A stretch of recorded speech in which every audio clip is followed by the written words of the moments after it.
어디선가 누군가의 가정경제에 무슨 일이라도 생기면 떴다. 가정경제 고충 처리반. 점점 가벼워지는 내 지갑에 SOS가 필요할 때 어떤 경제 문제라도 해결책을 제시해드립니다.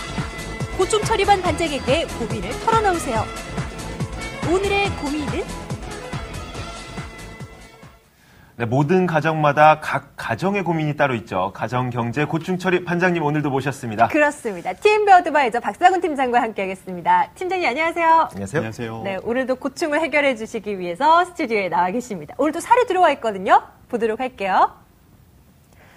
자, 결혼 5년차 부부입니다. 평소 돈 쓰는 습관이나 관심사가 부부 서로 너무 다르다고 사연을 주셨어요. 서로 불만을 갖고 있다가 명절 때 씀씀이가 커지면서 싸우게 된다고 하시는데 저희 가정에 평소 돈에 대한 이야기를 나누고 지출에 대한 기준을 세울 수 있는 어떤 좋은 방법 없을까 도와달라고 사연 보내주셨어요.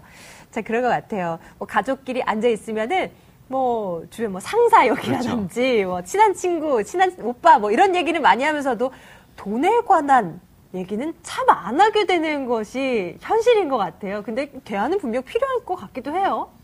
그렇습니다. 우리가 돈을 열심히 버는 거는 가족이 행복하기 위해서 돈을 버는 거겠죠. 하면 돈을 쓰는 부분에 있어서도 서로 행복한 곳에 잘 써기 위해서 서로 대화를 해야 될 것입니다. 실제로 우리가 보통의 급여생활자들, 서민중산층들이 버는 거로 인생을 다 충족하고 살 수는 없을 겁니다. 원하는 것들, 할 수 있는 것들을 우리가 분별할 수 있는 지혜들도 필요할 텐데 이런 부분들을 부부가 서로 평소에 좀 이야기 나누고 대화를 나누는 그런 가정들이 저는 꼭 좀 필요하다라고 말씀을 드리고요. 이런 가운데서 우리가 보통 얘기한 대로 행복지수, 좀 막연하지만 이런 행복지수라는 것들도 부부간의 대화를 통해서 하나하나 만들어지는 것이 아니겠는가라고 저는 생각을 합니다. 저희가 돈에 대한 이야기를 서로 공유를 해야 된다라고 말은 하지만 실제로 돈에 대한 대화를 나누지 않았을 때 어떤 문제점이 생기는지 좀 예측하기가 쉽지는 않거든요. 맞아요. 팀장님께서 그렇죠. 고객들을 봤을 때 어떤 문제점들이 있나요? 네. 저는 이런 재무적인 대화가 부족하게 되면 세 가지 문제점이 있다고 생각합니다. 첫 번째는요. 서로 열심히 맞벌이하고 또 힘들게 수고하지만 수고하는 것에 대해서 서로 감사함이 없다라는 겁니다. 서로 자기가 어떻게 일을 할 건지 또 어떤 부분에서 도움이 되고 있는지 서로 좀 이야기하고 또 일에 대해서 서로 보람을 갖는 것도 필요한데도 불구하고 돈을 쓰는 데만 급급하지 돈에 대한 또 얘기가 없게 되면 이런 서로 감사함이 없어지게 되고요. 두 번째로 기회비용을 놓칩니다. 우선적이지 않은 것들에 자꾸 돈을 쓰게 되고 내 것이 아닌 것들에 자꾸 돈을 쓰게 됨으로 인해서 가정이 마땅히 해야 될 것들에 집중하지 못하게 될 수 있겠고요. 세 번째로 우리 삶에서 꼭 필요한 언덕길의 지혜가 필요하겠죠.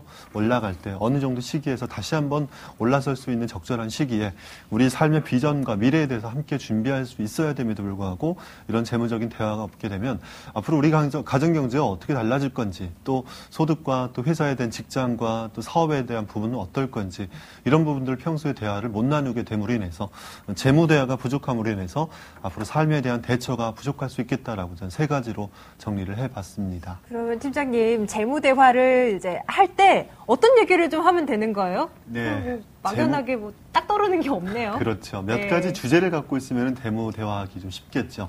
저는 재무 대화 지수를 좀 만들어 봤습니다. 10가지를 좀 정리해 봤는데요. 부부가 계획을 함께 좀 나누고 두 번째로 큰돈 쓰기의 규칙을 갖고 있고 세 번째로 자녀들 앞에서 부부싸움을 하지 않고 또 네 번째, 다섯 번째로 여러 가지 부모님 용돈을 상의한다든가 또 서로가 돈으로 인해서 불행했었던 때나 또는 반대로 기뻤었던 때가 언제인지 서로 좀 알면서 대화하는 것들이 필요하리라 생각이 들 텐데 요 10가지의 주제가 결국에는 우리가 얼만큼 재무 대화가 잘 되고 있는지를 체크해 볼 수 있는 것이기도 하고 또 이런 부분 가지고 앞으로 우리가 꾸준하게 재무 대화를 할 수 있는 주제가 되기도 하겠죠. 이런 부분들 가지고 평소에 좀 어느 정도의 날짜를 좀 정해서 서로 대화를 하는 것들이 연습과 훈련이 된 가정들은 어떤 시기, 어려운 시기가 꼭 생긴다 하더라도 이런 재무 대화가 잘 돼 있는 가정들은 그런 어려움들을 잘 헤쳐나갈 수 있으리라고 저는 생각을 합니다.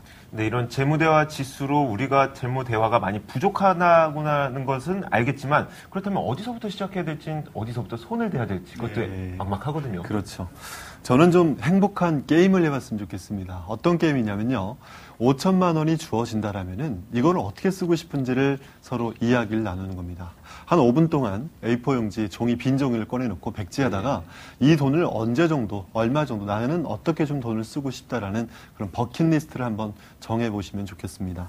나에게 꼭 필요한 거, 인생에서 꼭 이루고 싶은 것들을 몇 가지를, 5가지를 정해보는데 중요한 거는 이걸 혼자 적는 게 아니고요. 그 적었던 것을 5가지를 서로 교환하고 대화를 나누면서 이 가정이 꼭 필요한 것들이 우선순위가 뭔지를 재무적으로 함께 결정하고 나눈 그런 버킷리스트가 꼭 좀 중요하리라고 생각이 듭니다.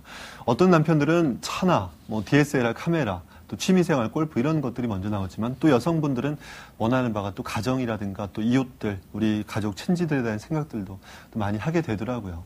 가정마다 다르겠지만 이런 우선순위를 발견하는 재무 버킷리스트를 꼭 한번 해보시길 권해드리겠고요. 네. 두 번째는 우리 이제 2012년 새해가 밝았죠. 새해 첫 주를 저는 재무대화의 주간이라고 좀 캠페인을 하고 있습니다. 매해 첫째 주 토요일 날은 한 4시간 정도라도 하루 반나절이라도 빼서 이때는 좀 좋은 사치를 해봤으면 좋겠습니다.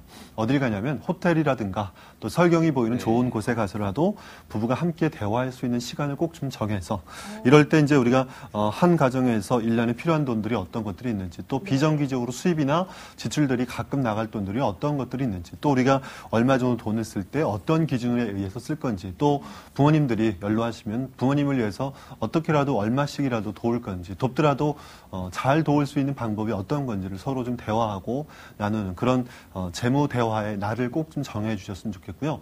새해가 시작하는 2012년 첫 주간인 지금 여러분들께서 하루를 꼭 좀 정해서라도 재무 대화할 수 있는 그런 시간들. 우리가 갑자기 집에서 설거지하고 청소 안 하고 바쁘다가 살다 보면은 이런 재무 대화 하기가 쉽지 않지 않습니까? 그렇죠? 네, 하지만 그렇죠. 어느 한 날짜를 정하게 되면 대화하게 되는 마음이 열리게 되니까 돈에 대한 부분들 꼭 한번 말씀을 나누셨으면 좋겠고요. 저는 돈에 대해서 지금 말씀드릴 때 이렇게 비유를 해봅니다. 돈은 자석과도 같다. 평소에 서로 지출에 대한 여러 가지 기준들을 정해놓고 살면은 어떤 어려움들이라도 생기더라도 헤쳐나갈 수 있는 시간이 생길 텐데 그러지 않게 되면은 돈은 서로에 대한 불만들이 다 자석처럼 끄집어 내져지는 것 같습니다. 그래서 이런 대화들을 평소에 좀 나누시고 재무 대화의 날을 꼭 좀 지켜주셔서 서로 합리적인 기준과 원칙들을 정하시는 여러분들이 되셨으면 좋겠습니다. 팀장님 말씀 듣고 있으면 마음이 푸근해지는 것 같습니다. 영상을 듣는 것 같죠? 예, TMB 어드바이저 박상훈 팀장과 함께했습니다. 팀장님 말씀 고맙습니다. 감사합니다.